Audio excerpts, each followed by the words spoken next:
प्यारे मित्रों, नमस्कार। मैं अध्यक्ष श्री राधाकृष्ण सेवा ट्रस्ट श्री अयोध्या धाम भारत चंद तिवारी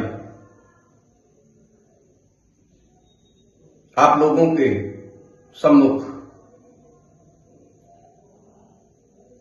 एक बात लेकर आया हूं जो साइंस विज्ञान से जुड़ी हुई है। मैं यूट्यूब चैनल देख रहा था, उसमें पत्रकार महोदय अनिरुद्ध आचार्य जी से उनकी की हुई टिप्पणी के बारे में प्रश्न कर रहे थे। उन्होंने कहा था कि गोबर से नहाने से शरीर के सभी कीटाणु नष्ट हो जाते हैं।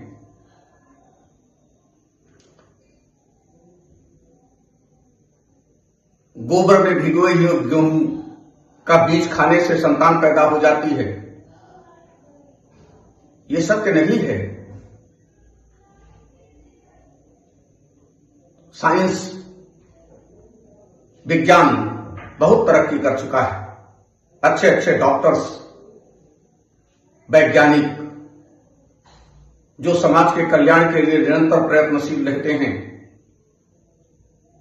इसीलिए इनको पृथ्वी का दूसरा भगवान कहा जाता है।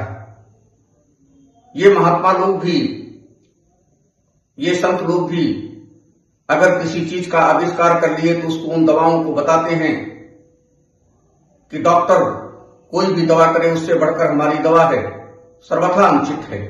उनको भी जब कोई गंभीर बीमारी होती है तो वे भी जाकर चिकित्सा अनुसंस्थान में, चिकित्सा संस्थानों में जाकर भर्ती होते हैं, बड़े बड़े अस्पतालों में जाकर भर्ती होते हैं। अपनी ही दवा खाकर वे क्यों नहीं अपने आप को फायदा पहुंचा लेते? ऐसा उनको नहीं कहना चाहिए। हम सभी डॉक्टर बंधुओं को सादर नमस्कार करते हैं।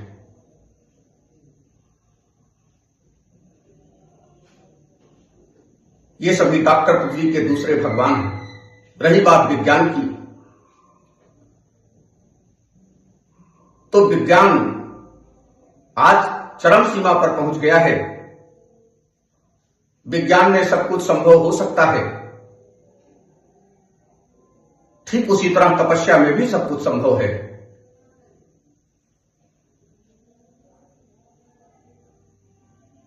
क्योंकि एक सूक्ति मैंने पढ़ी थी, उसमें लिखा था कि दाने तपश्चौर्ये च विज्ञाने विनय नये विस्मयो नाच कर्तव्यो बहुरत्ना वसुंधरा। ये पृथ्वी बहुरत्ना कहलाती है। ऐसे ऐसे संतों को अपनी गोद में पाल रखा है इसने कि जो रात को दिन और दिन को रात में बदल देने की क्षमता रखते हैं, सामर्थ्य रखते हैं। हमारे डॉक्टर बंधु भी कृत्रिम मानव उत्पन्न कर सकते हैं, क्लोन बना सकते हैं। वे वैज्ञानिक, वे डॉक्टर्स हमारे लिए सम्मान के पात्र हैं। वे हमारी रक्षा के लिए सदैव तत्पर रहते हैं, हमें हर बीमारी से निजात दिलाने के लिए सदैव तत्पर रहते हैं। ऐसे डॉक्टरों को मैं पुनः नमस्कार करता हूं।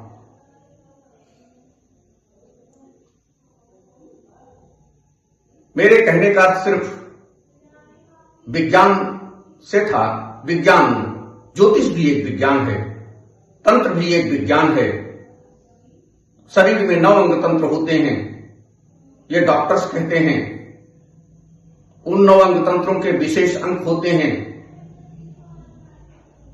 जो तंत्र विज्ञान बताता है।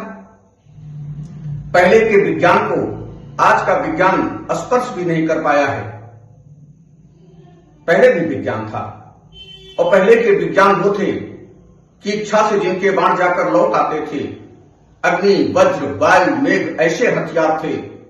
उड़ते आकाश में थे वेगवान वायुयान, प्रचलित त्रिलोकों में बिना तार तार थे।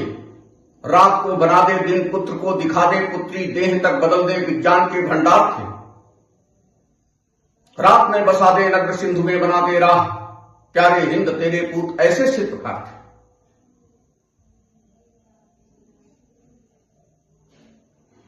रही बात प्रूफ की, प्रमाण की, तो मैंने उस यूट्यूब चैनल पर देखा था कि हमारे डॉक्टर बंधु हर चीज को प्रमाणित मानते हैं कि प्रमाण इसका कहां है। तो श्री रामचंद्र जी के पूर्वज ही थे मांधाता। मांधाता के पिता थे युष्णाव। ऋषियों ने युष्णाव की बाहों से मांधाता को जन्म दिया था। ऐसे विज्ञान को यह विज्ञान अभी कहां स्पर्श कर पाया है? आज का विज्ञान उसे कहां छू पाया है?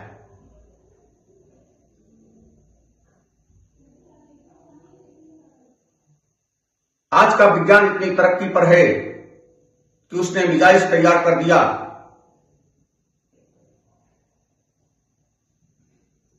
एपीजे अब्दुल कलाम, जिन्होंने मिसाइल्स का आविष्कार किया, मिसाइल्स बनाया, बटन दबाते ही दूसरे देश को ध्वस्त करने की सामर्थ्य रखती है, लेकिन फिर से वो मिसाइल बनकर तैयार नहीं हो जाएगी,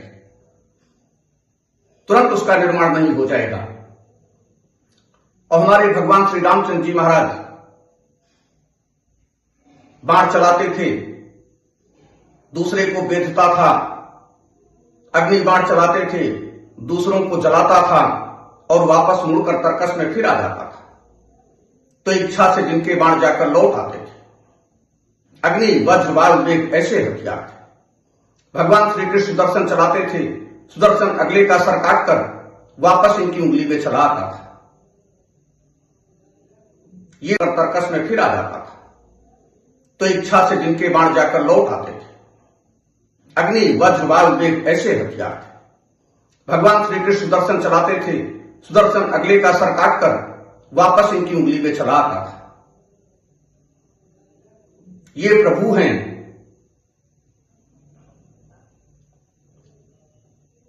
प्रभु में या इनकी लीलाओं में लॉजिक नहीं होता, मैजिक होता है।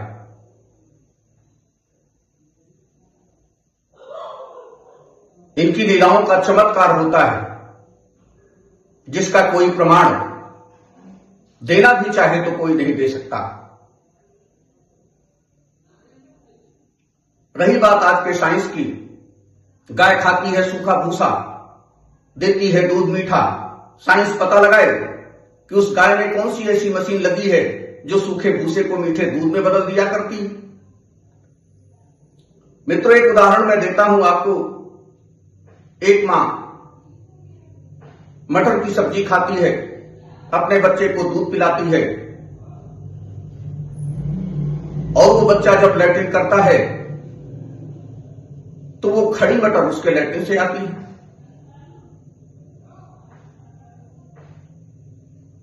साइंस इसकी खोज करे, ऐसा कैसे हो गया? मां ने खाया, पेट में गल गया, वो मटर तो खड़ी नहीं थी। दूध जो बनकर गया उसमें खड़ी मटर तो नहीं गई, फिर बच्चे के पेट से खड़ी मटर कैसे आ गई? तो प्रभु की लीलाओं को चमत्कार समझकर मनुष्यों के कल्याण के लिए प्रभु के अवतार को अवतार समझकर उसे तर्क वितर्क ना करें, उसमें तर्क वितर्क की निगाह से उसे ना देखें। विवेकमयी चश्मा लगाकर भगवान की भक्ति का अपमान मत करें। सभी साधु संतों से मेरा करबद्ध निवेदन है कि भक्ति कीजिए,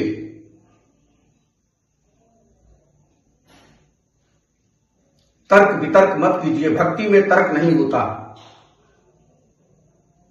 भक्ति भक्ति होती है। और हृदय से शुद्ध अंतःकरण से जो व्यक्ति भक्ति करता है, प्रभु सदैव सन्निकट उसके रहते हैं और उस पर प्रभु की सदैव कृपा बनी रहती है।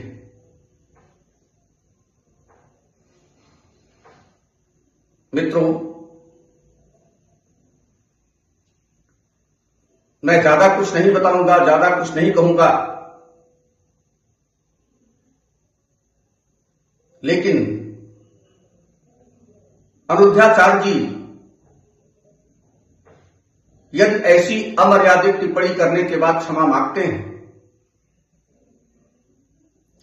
तो सभी सज्जनों को, सभी साधु संतों को यह भी चाहिए कि उन्हें क्षमा कर दें, क्योंकि क्षमा बड़न को चाहिए, छोटन को उत्पात। उनको यह समझकर क्षमा कर देना चाहिए, हो गई होगी गलती, बोल दिया होगा उन्होंने, और यदि आप उन्हें क्षमा नहीं करना चाहते, क्षमा नहीं करते, तो आप बड़े कहां से हो गए? केवल उनके दोषों का विवेचन करना जानते हैं।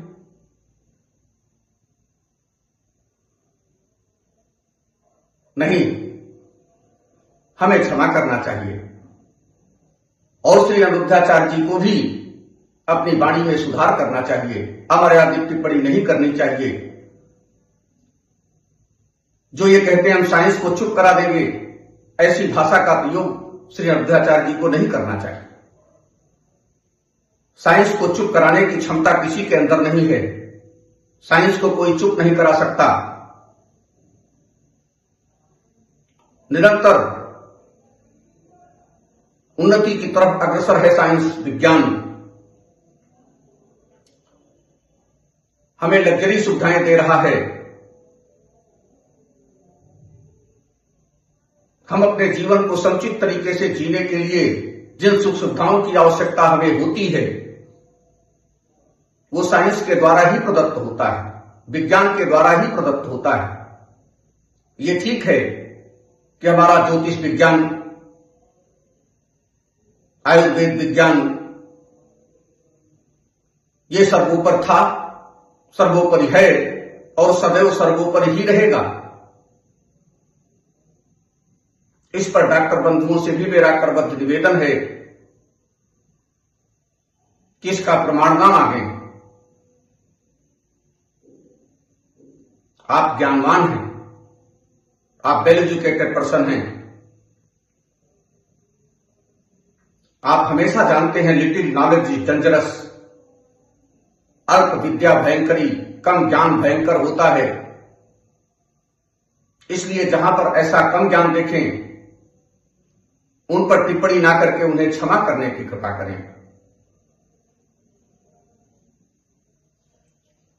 फिर से उन डॉक्टर बंधुओं, डॉक्टर्स देवियों से मैं एक बार फिर क्षमा प्रार्थी हूं कि यदि मेरे बोलने में कोई त्रुटि हो गई,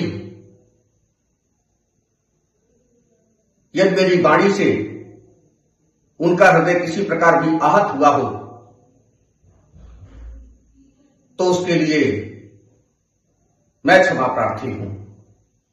लेकिन मित्रों, सच यही है कि पहले के विज्ञान को आज का विज्ञान अभी स्पर्श नहीं कर पाया है, अभी छू भी नहीं पाया है। हां, आने वाले युग में हो सकता है कि उस विज्ञान के फर्स्ट सेकंड स्टेप तक पहुंच जाए।